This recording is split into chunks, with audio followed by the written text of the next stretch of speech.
요한복음은 성경에서 가장 쉬운 성경이면서 또 가장 어려운 성경입니다.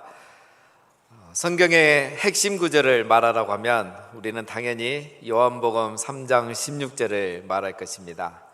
이 말씀은 우리 주일학교 학생들도 다 암송하고 있는 말씀이죠. 그만큼 요한복음은 쉽고 또 누구나 이렇게 편하게 다가갈 수 있는 그런 성경입니다. 하지만 동시에 요한복음은 보면 볼수록 그 깊이가 끝이 없는 성경입니다. 그래서 어떤 학자는 요한복음을 이렇게 표현했습니다. 어린아이가 헤엄쳐도 안전한 책, 하지만 동시에 코끼리가 익사할 정도로 깊은 책, 이렇게 표현을 했는데 아주 정확한 표현이라고 생각합니다. 요한복음은 다루는 범위도 굉장히 넓습니다. 마태복음은 아브라함 때부터 예수님의 승천까지를 다루고, 마가복음은 그 이후 세례 요한부터 예수님의 승천까지를 다루고 있죠. 누가복음은 이보다 훨씬 빠른 아담 때부터 예수님의 승천까지를 다루고 있습니다. 그런데 요한복음은 그보다 훨씬 빠른 태초부터 예수님의 재림까지 다루고 있습니다. 지난번에 우리가 살펴본 1장 1절 말씀, 태초에 하나님이 계시니라. 이 말씀은 로고스, 곧 예수님을 말했죠.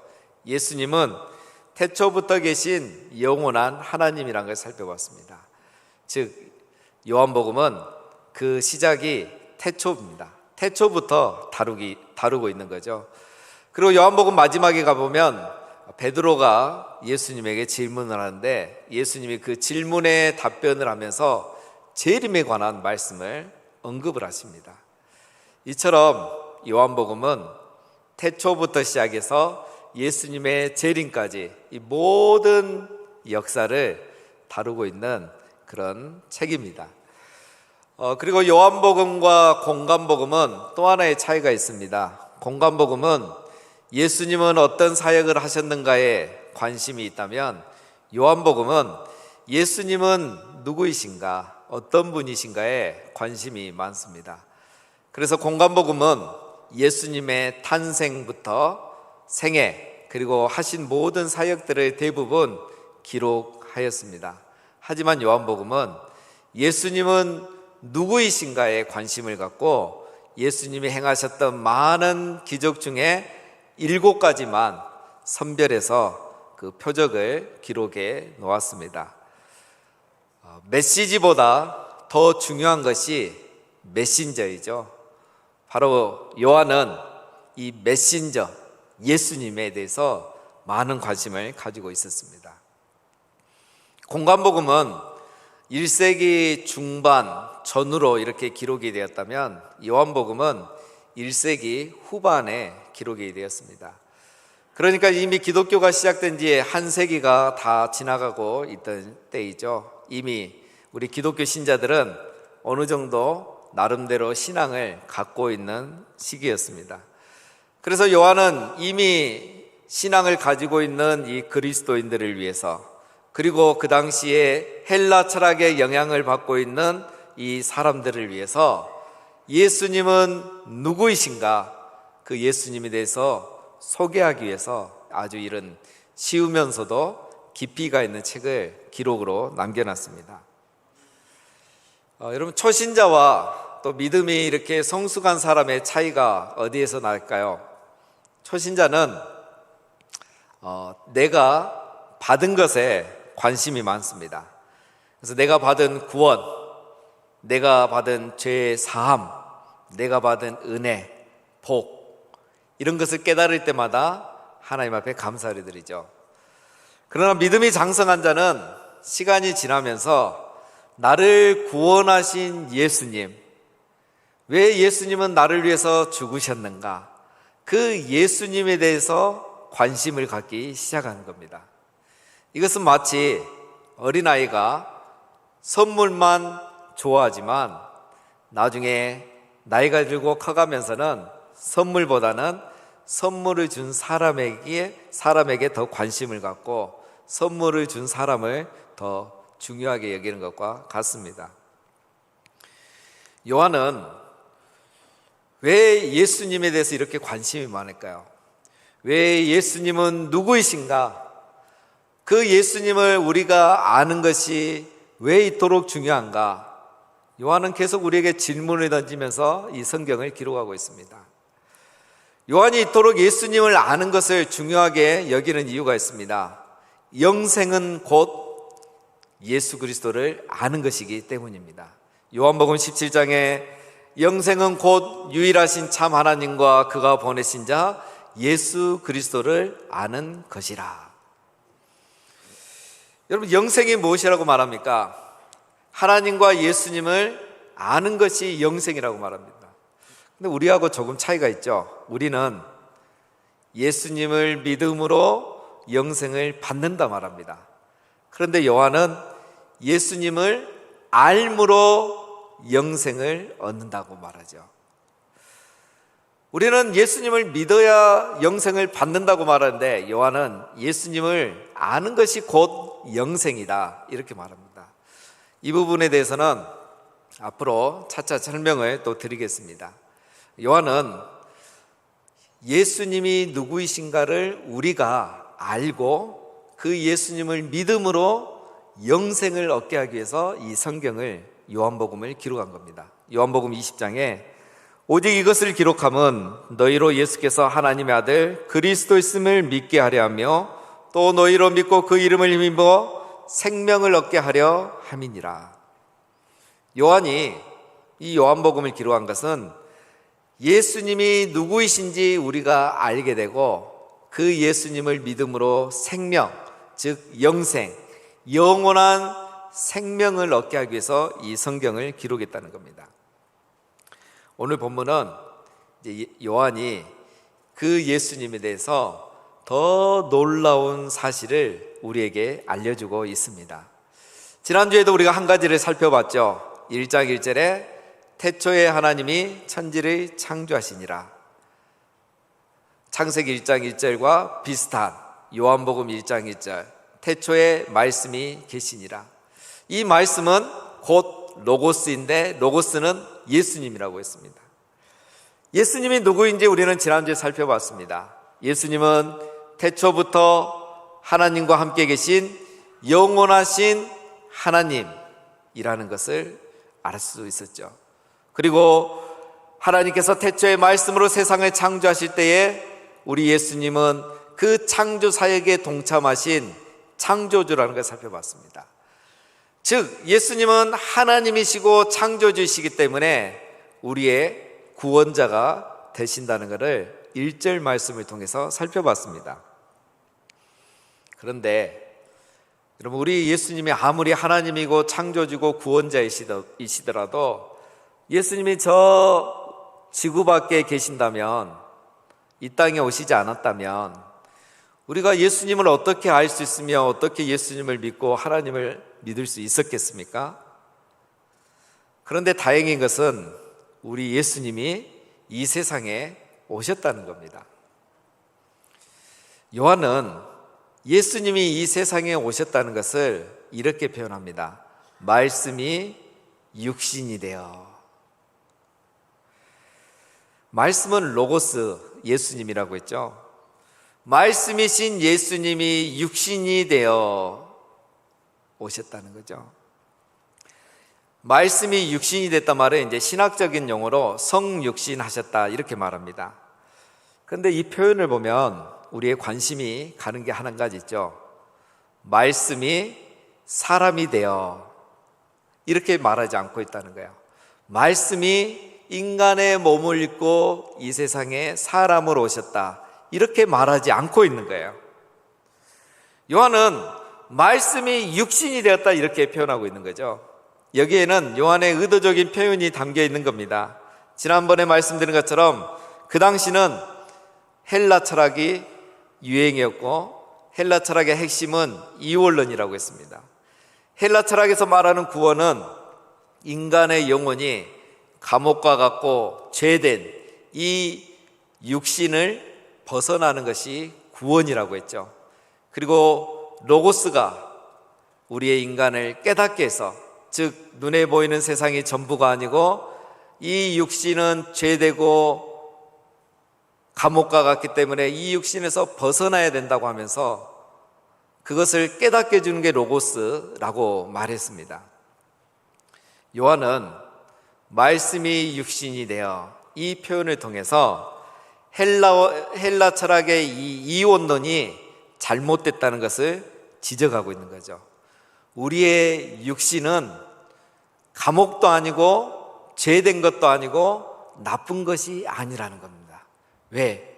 로고스가, 말씀이 육신이 되어 인간의 몸으로 이 세상에 오셨다는 것은 우리의 육신도 소중하다는 것을 오늘 요한은 그들에게 가르쳐주고 있는 겁니다. 동시에 요한은 그 당시의 유대인들과 오늘 우리에게 중요한 진리를 가르쳐주고 있습니다.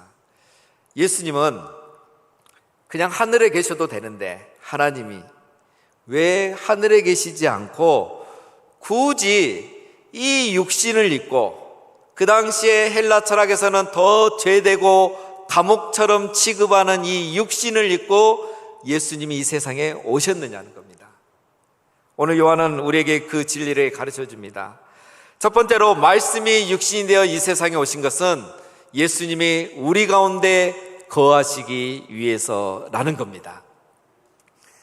오늘 본문까지는 요한이 의도적으로 표현한 것들에 대해서 우리가 주의 깊게 살펴봐야 됩니다. 표현 하나하나가 요한이 말하려는 그 신학과 또 주제가 담겨 있는 것들이거든요. 여러분, 우리 예수님이 육신이 되어 이 세상에 오신 것을, 즉 성육신 하신 것을 오늘 요한이 어떻게 표현하고 있습니까? 14절 말씀해 보면 말씀이 육신이 되어 우리 가운데 거하심에, 이 표현이 참 특이하죠. 어렵습니다. 쉽게 표현하는 방법은 예수님이 사람이 되어 이 세상에 오셨습니다. 이렇게 하면 너무너무 쉬운데 요한은 이 쉬운 말을 놔두고 말씀이 육신이 되어 우리 가운데 거하심에 라고 표현하고 있는 거죠. 여기서 거하다라는 단어는 장막을 치다라는 뜻입니다. 장막을 치다. 이 거하심에 이 장막을 치다라는 이 단어는 주로 구약에서 사용이 되었는데, 하나님께서 성막과 성전에 임재하신다, 하나님이 성막과 성전에 거하신다라는 표현을 할 때 이 단어를 쓴 겁니다. 그래서 요한이 굳이 이 단어를 가져와서 이렇게 표현을 하는 것은 이유가 있는 거죠. 이 말을 하고 싶은 겁니다. 하나님이 구약 시대에 성막 가운데 임재하신 것처럼 이제는 우리 예수님이 육신을 입고 우리 가운데 오신 것은 예수님이 성전으로 우리 가운데 임하셨다는 겁니다.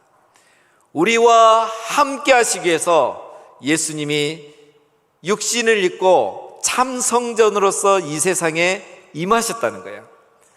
예수님은 빛의 자녀들을 만나기 위해서 성전으로 이 세상에 오셨다는 거예요.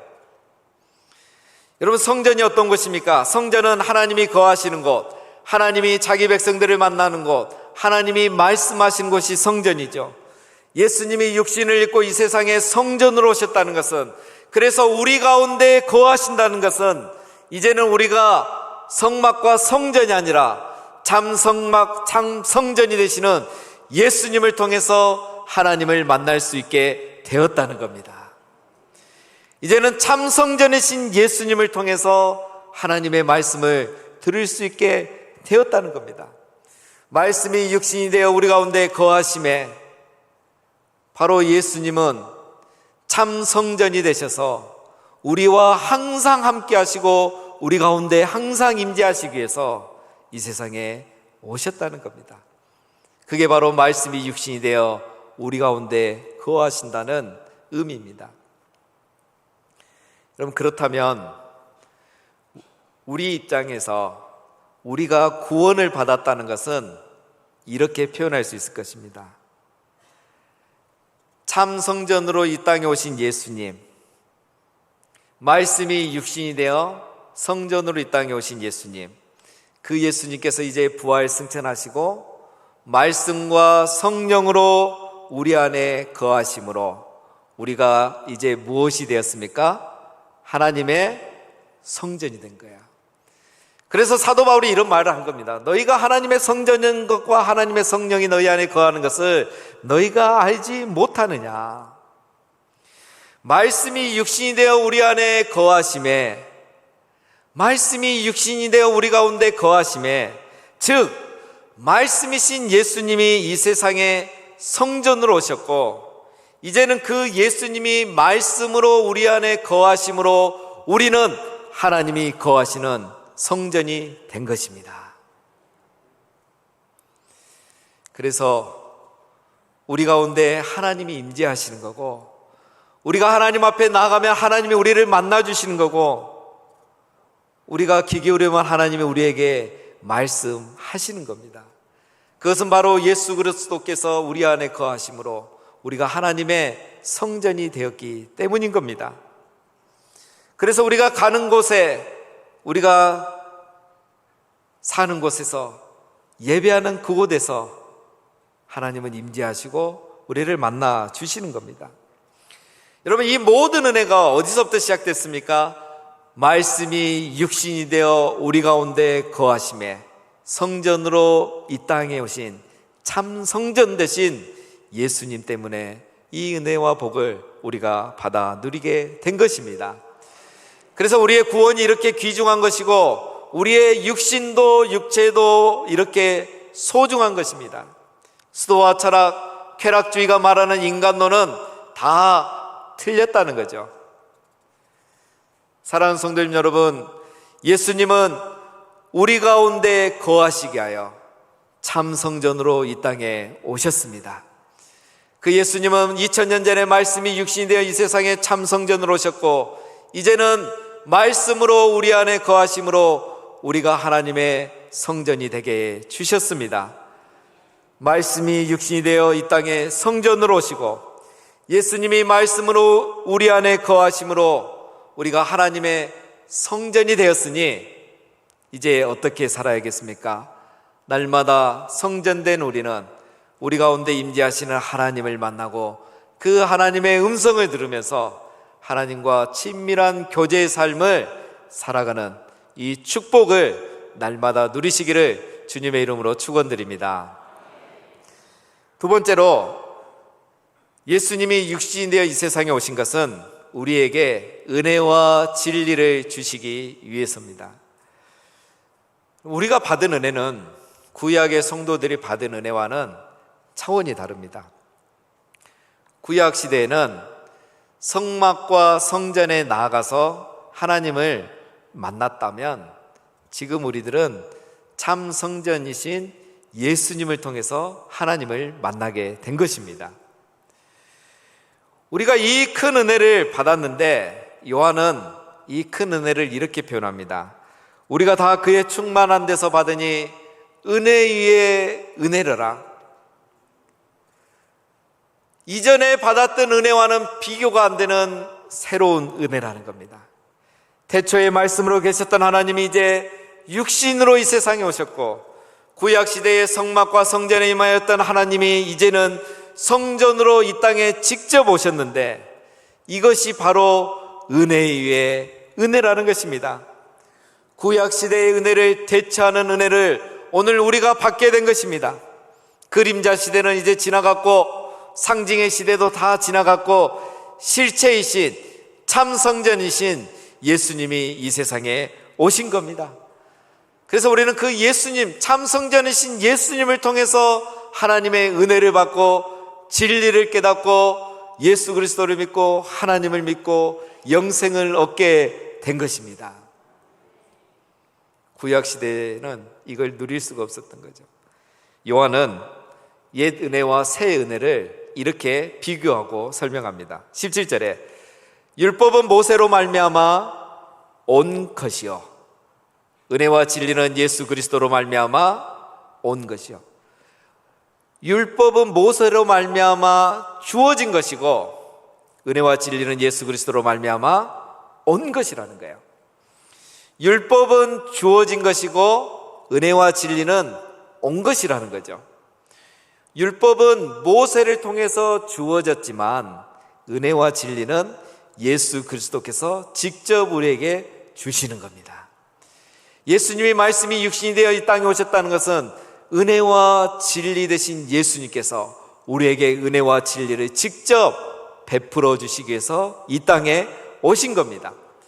그래서 은혜와 진리를 통해서 얻을 수 있는 이 생명을 모세는 줄 수가 없고 예수 그리스도만이 우리에게 주실 수 있는 것입니다. 예수님은 우리에게 은혜와 진리를 베푸심으로 생명, 영생, 영원한 생명을 우리에게 선물로 주시기 위해서 이 땅에 오셨습니다. 예수님이 얼마나 은혜로우신지, 예수님의 말씀이 얼마나 놀라운 진리인지 우리는 이제 2장에서부터 살펴볼 것입니다. 2장에서부터 보면은 예수님의 그 하시는 사역들을 보면 우리 예수님이 얼마나 은혜로우시고 은혜가 충만한 분인지 우리는 매일매일 감동받을 겁니다. 가나 혼인잔치에서 물로 포도주를 만드신 예수님, 왕의 신하의 아들을 고쳐주신 예수님, 베데스다 연못에서 38년 된 병자에게 먼저 찾아가서 그를 걷게 해주신 예수님, 죽은 나사로를 살려주신 예수님, 보혜사 성령을 보내주신 그 예수님의 사역 하나하나를 보며 우리 예수님이 얼마나 은혜가 충만하시고 은혜로우신 분이며 그 은혜를 우리에게 베풀어 주기를 기뻐하시는지 우리는 2장에서부터 보게 될 것입니다. 또한 요한복음에 기록된 예수님이 말씀하신 진리들을 보면서 예수님의 말씀이 얼마나 진리인지, 그리고 예수님 말씀 자체가, 예수님 자체가 진리라는 것을 우리는 이제 또 2장부터 살펴볼 것입니다.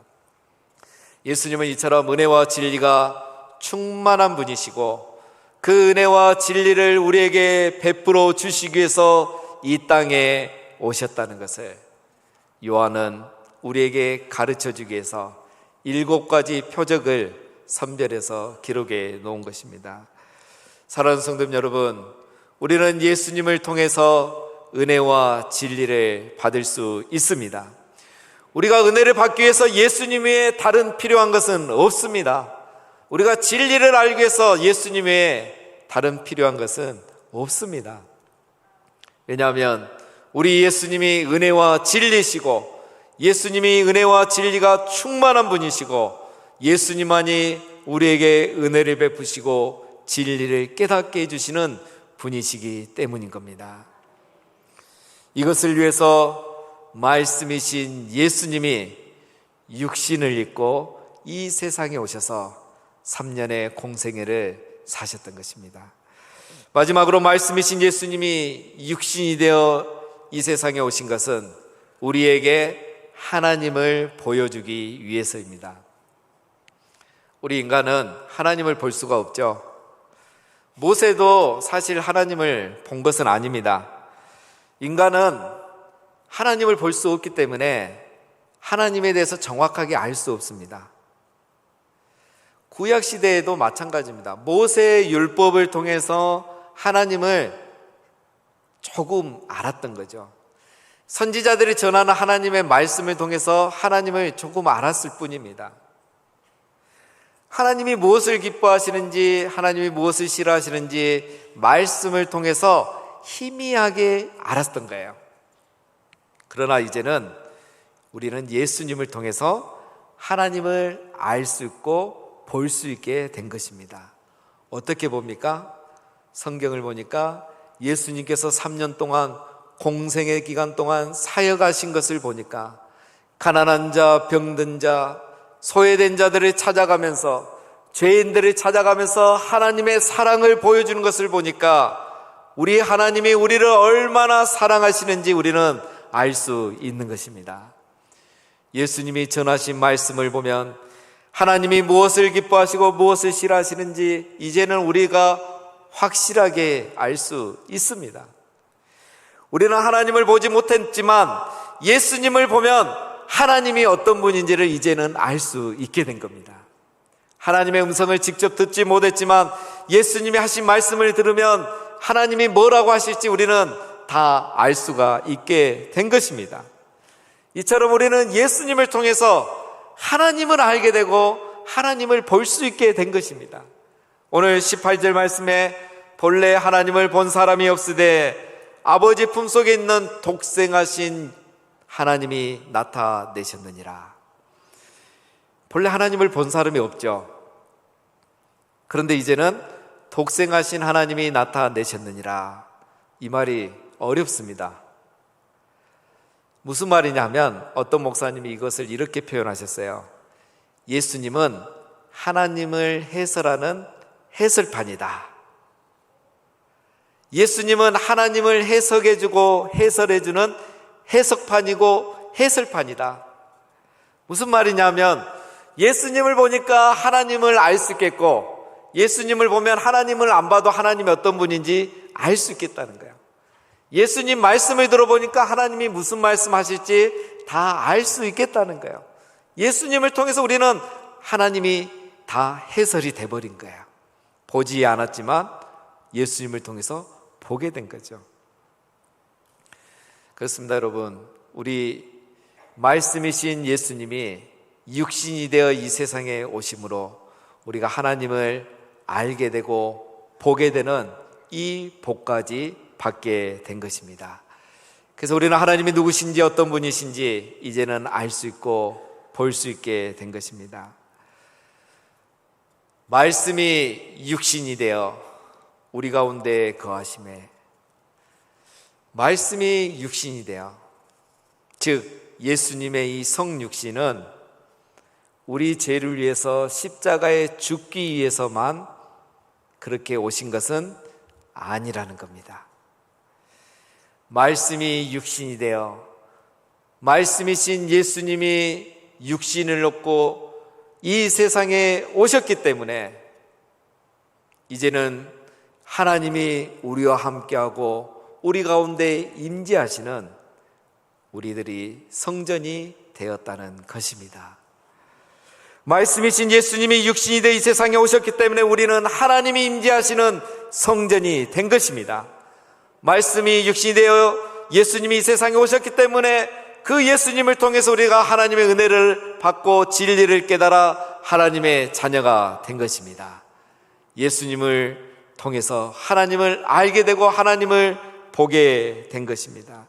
태초부터 하나님과 함께 계셨던 예수님이 말씀이 육신이 되어 이 세상에 오셨기 때문에 우리가 오늘 이 모든 복을 받아 누리고 있는 것입니다. 요한이 바로 이 예수님을 소개하기 위해서, 예수님은 십자가에서 우리를 위해서 죽기 위해서만 오신 분이 아니고 말씀이 육신이 되어 이 세상에 오심으로 우리가 하나님의 성전 되게 하고 하나님의 자녀 되게 하고 하나님을 보게 하시기 위해서 오셨다는 것을 알게 하기 위해서 이렇게 긴 요한복음을 기록해 놓았습니다. 우리가 받은 은혜와 축복이 이렇게 큰 것입니다. 다음 주일은 맥주 감사주일입니다. 한 해의 절반이 지났지만 돌아보면 크게 감사할 일이 없다고 생각하는 분도 있을 것입니다. 그러나 무엇보다도 우리가 감사해야 될 것은 말씀이 육신이 되어 우리 가운데 거하심으로 참 성전으로 오신 그 예수님 때문에 이제 우리는 하나님이 임재하시고 거주하시는 성전이 되었다는 이 사실 하나, 그 예수님으로 말미암아 우리가 은혜를 받고 진리를 깨달아 하나님의 자녀가 되었다는 것, 우리가 하나님을 알 수도 없고 볼 수도 없는데 그 예수님을 통하여서 이제는 하나님을 알고 보게 되었다는 것, 이거 하나만으로도 우리는 크게 감사할 일인 것입니다. 사랑하는 성도님 여러분, 우리를 성전 삼아서 우리 안에 임재해 계시는 하나님을 날마다 만나고 보고 누리는 이 은혜와 축복을 날마다 누리시게 되기를 바랍니다. 또한 육신이 대신 말씀으로 우리 안에 계시는 예수님, 말씀으로 우리 안에 거하심으로 우리가 성전되게 하신 그 예수님, 그래서 우리 안에 여전히 임재해 계시고 함께 하시는 그 예수님, 그 예수님을 날마다 말씀을 통해서 만남으로 우리가 하나님의 성전된 이 놀라운 은혜와 축복을 날마다 누리시면서 은혜와 진리가 충만한 그런 삶을 매일 살아가게 되시기를 주님의 이름으로 축원드립니다.